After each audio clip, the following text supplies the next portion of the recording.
The first thing Velrun noticed was that the human didn't sit down. The rest of the trainees were slumped against the walls of the simulation chamber, their various anatomies slick with sweat, mucus, or whatever their species used to regulate body temperature. The lights were dimmed, the air recycled at a higher rate, and a faint hum vibrated below the floor panels as the sanitation system kicked in to remove the stench of 40 exhausted alien interns. But the human Victor Farrow stood upright near the hydraulic exit gate, rolling his shoulder with a detached calmness. His uniform was dusty, the knees stained with dried blood from the obstacle tunnel, but he remained alert, eyes scanning the room like he wasn't the least bit bothered by the last 4 hours of physical and cognitive trial rotations. Velrun approached, his triple-lensed eyes narrowing in curiosity. "You have not ingested your nutrient gel," Velrun said, "and you have not reclined. The test concluded 22 minutes ago." Victor looked down at the small pouch of lime-colored fluid in his hand. "Tastes like paste mixed with sadness." "I'm good. This is the only available nutrient for integration cadets. Rejecting it could result in metabolic deficiency." "I had a protein bar before we started," Victor replied, tossing the pouch onto a discarded tray. "I'll be fine for a few more hours." Velrun tilted his head. "You anticipate more testing today?" "I hope so." The alien's second eyelid blinked slowly. "You desire additional trials?" Victor shrugged. "Yeah, I came to learn. Not nap." Velrun logged the statement into his internal field report and moved back toward the observation deck where Instructor Jorel waited with his robes wrapped tightly around his torso looking like a coiled larva. "He refused the recovery period," Velrun said, "and did not consume the gel." Jorel grimaced. "How long has he been active?" "Since the first bell. Nearly 9 hours." Jorel stared at the human through the observation glass. "Let him take the next evaluation set." "Solo." Velrun hesitated. "The next set is combat simulation." "That is why I said solo."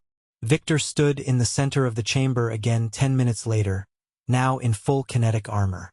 The chamber transformed around him, walls folding outward to reveal a mock urban landscape. Smoke drifted from shattered windows. Sirens wailed in the distance. The simulation AI generated 4 hostile units, each programmed with variable aggression thresholds and unpredictable tactics. Victor scanned the scene, then took off at a jog. The first unit, a quadruped with retractable limbs and a low center of gravity, lunged from behind a broken transport. Victor didn't hesitate. He vaulted over a concrete barrier, landed behind the unit, and drove both knees into its rear sensor module. The unit crumpled, its lights dimming. 2 more emerged from opposite rooftops.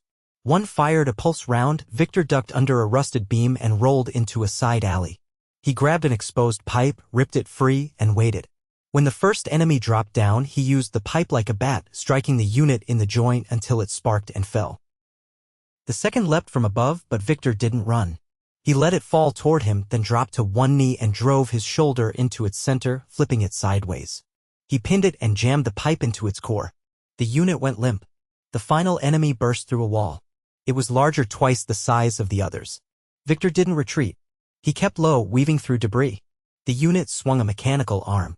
Victor ducked, grabbed a length of cable from the floor, and looped it around the unit's legs.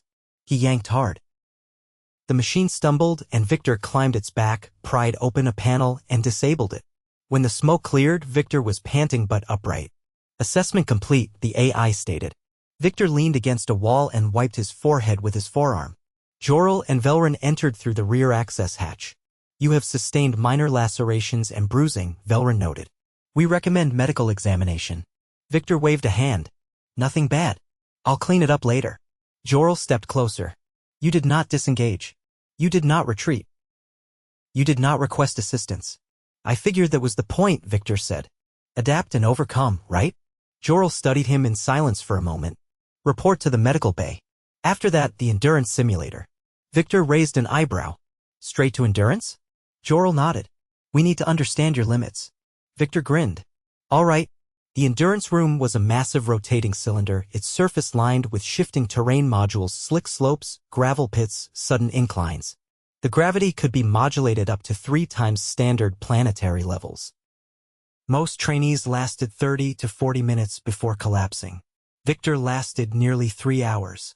By the time he stumbled out, his legs were trembling, his hands scraped, and his breathing ragged. But he was on his feet. He didn't fall. He didn't request assistance. Velrun approached again with a scanner in hand. Your hydration levels are low. Your heartbeat is elevated. You require rest. Victor sat on the edge of the bench. I'll rest after food. You have not consumed a meal since. Breakfast, yeah. I'll eat now. Velrun blinked. Sleep is a necessary component of recovery. Victor nodded. I'll get a few hours tonight. You are not scheduled for downtime until mid-cycle tomorrow. Victor hesitated. Then I guess I'll make it work. That night, Velrun requested access to the human's medical records. He and Jorel reviewed them side by side. It says here he once went 72 hours without sleep during a crisis deployment, Velrun said. He experienced hallucinations after 55 hours but still completed the mission. Jorel tapped the screen. Heat endurance, cold resistance, pain tolerance. He's not enhanced biologically.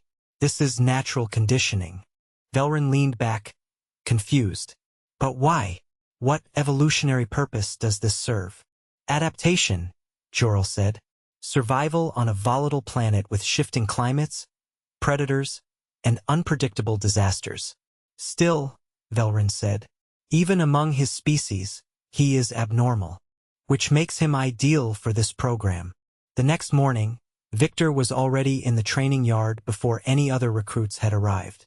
He was doing pull-ups on a scaffold beam, sweat dripping from his chin. Velrun approached with a hydration capsule. You are not obligated to train before the bell. Victor dropped down, took the capsule and drank. I know. You slept. 5 hours. Not enough. Victor smiled faintly. It'll do. That day, the instructors introduced stress simulations, sudden environmental changes, emergency response drills, and cognitive overload tests. Victor didn't breeze through them. He stumbled, cursed, made mistakes, but he didn't stop. When the gravity shifted mid-run, he adjusted his pace. When the lights failed during a rescue simulation, he used the flicker of a broken screen to navigate. When the AI flooded the chamber with static noise during a coordination task, he closed his eyes and counted steps by memory. By the end of the session, several aliens had been escorted out on stretchers. One had suffered a joint fracture. Another had vomited through his breathing slit. Victor was still upright. Jorel called him into the observation room. You are pushing beyond regulation limits. Victor raised his eyebrows. You want me to slow down? I want to understand what drives you. Victor leaned back in the chair. I've had worse days. Back on Earth, I worked rescue during the Cascadia quake. 80-hour shifts. No breaks. We pulled kids from rubble with our bare hands. Jorel stared. That is not sustainable. No, Victor said. But it was necessary. Jorel gestured to the chamber. This is not Earth. Victor nodded. But maybe one day I'll be on a world like it again. And I need to be ready. Later that week, Victor was injured during a zero-gravity maneuver drill. A rotating module jammed, slamming him into a support beam. He hit the floor hard, clutching his side. Velrun scanned him immediately. Possible rib fracture. We need a scan. Victor grunted. Feels like a cracked one. I must insist. I'm going, Victor said through clenched teeth. The medics ran a scan. 2 ribs were cracked, 1 bruised. They immobilized his torso and ordered bed rest. 3 weeks recovery, the medic said. Victor frowned. Can I walk? Light movement only. Victor nodded slowly. All right. He didn't argue. He didn't joke. He just followed the instructions. Velrun visited him the next day. You are compliant with recovery protocols? Victor lifted his shirt, revealing the support brace. Yeah. No running. No training. I'm catching up on theory modules. Velrun tilted his head. You are bored. Victor chuckled. A little. You could have died in that drill. Could have. But didn't. Why continue to push? Victor looked up. Because someone has to. If we ever run into something we can't predict, I want to be the guy who can stay standing when others can't. Velrun didn't respond. He just logged the data. When Victor returned to full activity 3 weeks later, the instructors revised the training schedule. His modules were no longer group-based. They were observational trials. His every movement recorded. He didn't always win. He didn't always succeed. But he never stopped. And he never asked for rest. The training nexus had a smell today. Not the usual sterile tang of recycled air and ionized metal, but something vaguely burnt and unsettling, like someone had tried to microwave a protein ration inside their exosuit. Velrun traced it to the secondary propulsion lab, where Victor Farrow was wedged headfirst into a maintenance hatch, boots sticking out like a pair of misplaced landing struts. "You are not certified for propulsion diagnostics," Velrun said, antennae twitching from the heat still radiating off the panel. Victor's voice echoed from inside the unit. "Didn't need to be. The cooling manifold was vibrating too much on the simulator last night. Figured I'd take a look." "You dismantled a critical component of a flight simulator after hours?" "I put it back together, mostly. Just need to recalibrate the coolant flow." Velrun crouched closer. "The engineering team is assigned to such tasks. They're backed up 3 days. I can't wait that long to practice forced descent maneuvers." Victor wriggled backward, emerging with soot smudges across his cheek and a wrench clamped between his teeth. He spat it into his palm and looked at Velrun. "Besides, it's not like I broke anything." Velrun tapped a control pad. The simulator's console emitted a shrill warning tone and flashed a red diagnostic code. Victor winced. "Okay, maybe don't run it yet. You are aware this is not standard human behavior?" Victor wiped his hands on his trousers. "Most of us don't crawl into malfunctioning machinery, no. But I grew up fixing worse with less." "You are from a technical background?" "My uncle ran a scrapyard. Learned early not to wait for the right tools. Or the right time." Velrun logged the interaction under a new tag, Voluntary Hazard Engagement. He'd created it that morning after Victor attempted to rewire a broken training drone mid-flight. It had crashed into a wall. Victor had called it a learning opportunity. That afternoon, a new rotation began. Atmospheric transition drills. The chamber simulated rapid shifts from breathable environments to hostile ones, high-pressure storms, toxic fog, unpredictable electrical fields. Trainees were expected to suit up, navigate from a crash transport to a hypothetical extraction point, and maintain oxygen levels throughout. Victor tightened the seals on his helmet, adjusted the regulator, and stepped in before the others had even finished calibrating their suits. Instructor Jorel, observing from the upper deck, adjusted the variables. "Add thermal destabilization," he told the technician beside him. "Let us see how his system handles a sudden 90-degree drop."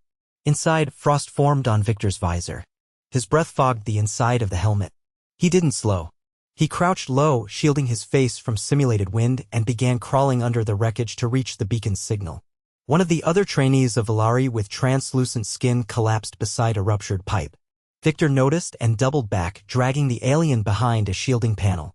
"Your oxygen valves reversed," he said, flipping the regulator. "You're breathing your own waste gas." The Valari blinked, dazed, before nodding faint thanks. Victor slapped the emergency bypass and thrust a spare tank into the trainee's hands. Then he turned and resumed his crawl toward the beacon, half a minute behind schedule. When he emerged from the chamber, frost clung to his sleeves and his lips were cracked. He peeled off the helmet and coughed once.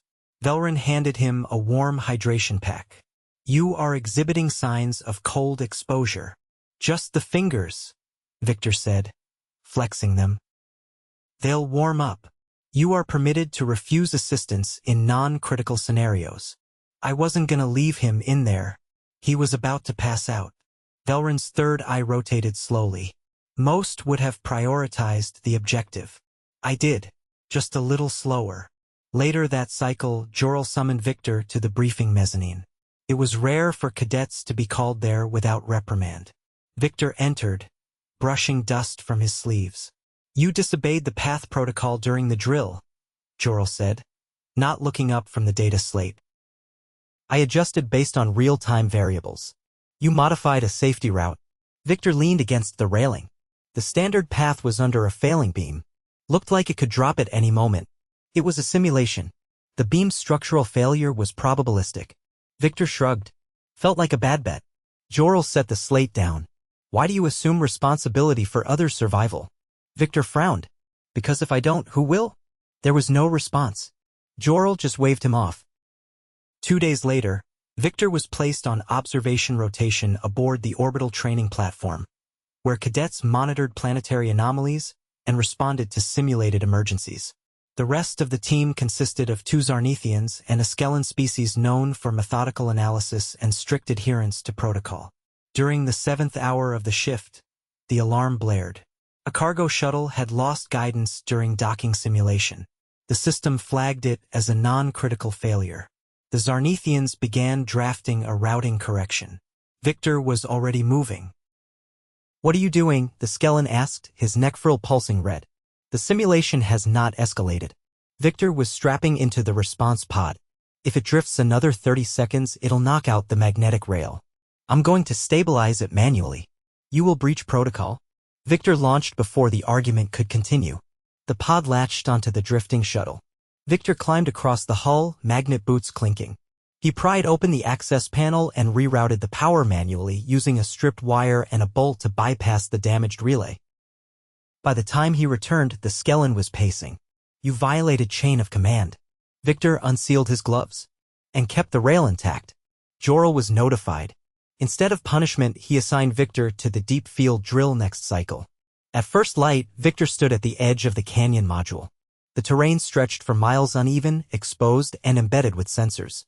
The objective was simple: traverse to the far beacon and return within 6 hours without external aid. He set off at a steady pace, conserving breath and water. The others began an hour later in staggered groups. Most dropped out halfway. A few made it to the beacon. Only Victor returned with a twisted ankle, a sample of the beacon's faulty wiring, and an improvised splint made from a broken terrain marker. "You retrieved the malfunctioning component?" Velrin asked, scanning the splint. "It was shorting the beacon," Victor said. "Seemed worth checking." "You disabled a pain response inhibitor to conserve battery life?" "Didn't need it." Velrin didn't record that part. He simply stared at the human's leg, then at the beacon chip in his palm. That evening, Victor limped into the mess hall and sat among a group of Altarians. They watched him with a mixture of reverence and confusion. One leaned forward. "You endured 6 hours on open terrain with a joint injury?" Victor chewed his ration slowly. "I've had worse hikes." Another blinked. "That was not a hike. That was simulated planetary surface under extreme exposure." Victor grinned faintly. "Yeah, but the view was nice." Jorel watched from the upper deck, silent. He no longer gave instructions. He just altered tests, quietly escalating the complexity. Victor never asked why. He just showed up. Every time. Bruised, bandaged, limping, but ready. And no matter what they threw at him, he walked back under his own power. The first sign something was off came from the water reclamation unit on Deck 4. It coughed, hissed, and then began cycling backwards, flooding the floor with a half-inch of lukewarm filtration runoff. By the time Velrin arrived, Victor was already there barefoot, pants rolled to his knees, elbow deep inside the pump housing with a bent maintenance rod wedged under one arm. "You were not assigned to maintenance this week," Velrin said, antennae twitching as he stepped over the puddle. Victor pulled out a corroded filter, flicked a glob of sediment off it, and wiped his wrist on a towel that had clearly once been white. "Didn't see anyone else moving when it started spilling?" "Because protocol requires an automated shutdown and technician response." He held up the dripping filter. "Your protocol didn't account for this thing being clogged with mineral gunk the texture of mashed lentils. That substance is calcium buildup," Velrin corrected. "And you have bypassed 2 safety relays." Victor carefully reinstalled a clean segment before standing. "Worked, didn't it?" "You were soaked." "Just my feet." "You were barefoot in a fluid reclamation overflow." Victor looked down, then shrugged. "Yeah." Velrin stared for a long moment, then turned to the technician who had finally arrived, holding a diagnostics tablet with the screen still booting. He resolved the blockage. "Recalibrate the pressure valves and inspect the intake for further buildup." The technician nodded uncertainly. Victor stepped out of the puddle, now tracking faint footprints down the corridor. "You should decontaminate," Velrin said, walking beside him. "I was gonna rinse off anyway," Victor replied. "I've got the gravity chamber in 20. You were scheduled for a rest rotation this cycle." Victor paused, one eyebrow raised. "I didn't sign up for that. Your activity levels exceeded safety thresholds during the beacon march. The medical AI flagged your musculoskeletal strain as moderate to concerning. I've had worse. You have a stress reaction in your fibula. I've been icing it. You used a coolant pack from the emergency rations locker. Victor grinned. It worked. Velryn's lenses narrowed. That does not qualify as a treatment. I'm walking fine. You were limping. It's a functional limp. Velryn stopped. You cannot logic your way out of physiological limits. Victor kept walking. Watch me. 40 minutes later, he was suspended upside down inside the rotating gravity chamber, arms braced against the inner wall as it spun faster than standard planetary rotation. The objective was to navigate the shifting surface and retrieve 8 magnetic tokens while maintaining balance and oxygen levels. Most cadets used the safety harness. Victor had declined it. At the 6-minute mark, his left foot slipped. He twisted mid-fall, caught the edge of a support rail, and used the momentum to swing himself upward again. His breathing was heavy but measured. By minute 10, he had 6 tokens secured to his belt and 1 held between his teeth. Velryn stood in the observation booth, flanked by Instructor Jorel and a medical monitor. He is compensating with his right leg, Jorel noted, favoring the injured side. The monitor pulsed yellow. Continue observation, Velryn said, unless he drops below safe oxygen saturation. At minute 12, the chamber jostled. A slight miscalibration in the rotation speed caused a spike in centrifugal force. Victor's body slammed into the curved wall. He groaned, adjusted, and resumed climbing. Blood smeared faintly from a scrape on his shoulder. End simulation, the technician said. No, Jorel replied. Let him finish. Victor reached the final token, fixed it to his belt, and dropped to the central platform, panting. The chamber slowed. When the door opened, he staggered out, sweat-soaked and blinking against the lights. You have ruptured a capillary in your left eye, Velryn said, scanning him. Yeah, Victor said, rubbing it. Vision's fine, though. You have a dislocated thumb. Popped it back in.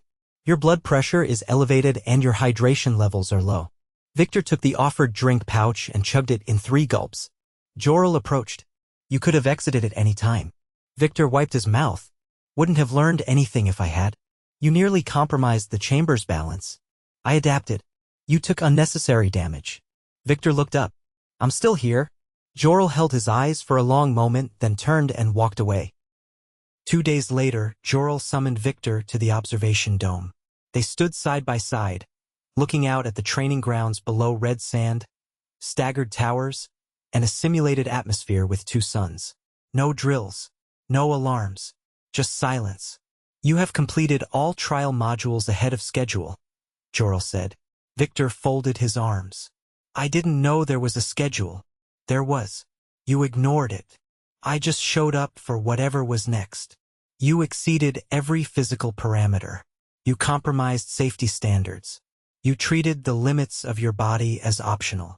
Victor glanced sideways. And? Jorel nodded toward the sandscape. We are not testing you anymore. Victor's brow creased. What does that mean? It means we have nothing further to teach you.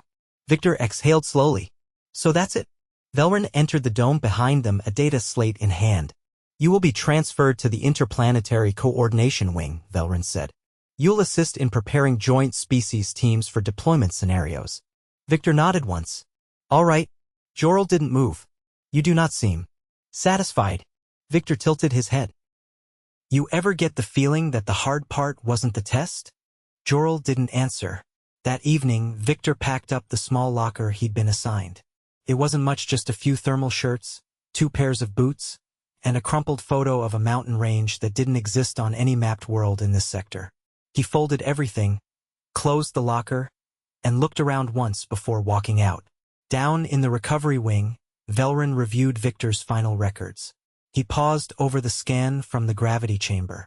The minor internal bleeding, the stress lines across the ankle joint, the slightly misaligned vertebra that hadn't shown symptoms yet. He pulled up the psychological profile. No flags, no anomalies. Just a note, demonstrates high tolerance for physical discomfort coupled with an aversion to idleness. Likely to engage in unnecessary exertion if under-challenged. Velryn closed the file. In the docking bay, Victor waited beside the transport shuttle. A Skellen captain approached him, clutching a transfer manifest. You're replacing our human liaison, the captain said. She tore a ligament during the last field test. Victor nodded. I'll try to keep mine intact. There are no simulations where we're going, the captain said. Real terrain. Real atmospheric hazards. No resets. Victor slung his pack over one shoulder. That's fine. He climbed into the shuttle and didn't look back. As the vessel detached from the station and curved toward the outer ring, Velrun observed the departure from the control platform. He turned to Jorel. "We did not break him." "No," Jorel said. "He was never here to be broken." "Then what was he here for?" Jorel's mandibles clicked once. "To remind us what survival looks like when comfort is not an option." Velrun considered that. Outside the viewport, the shuttle vanished behind the curvature of the planet. And that was the end of Victor Farrow's training. Not because he had nothing left to prove, but because there was no longer any point in testing someone who already knew exactly what he was capable of.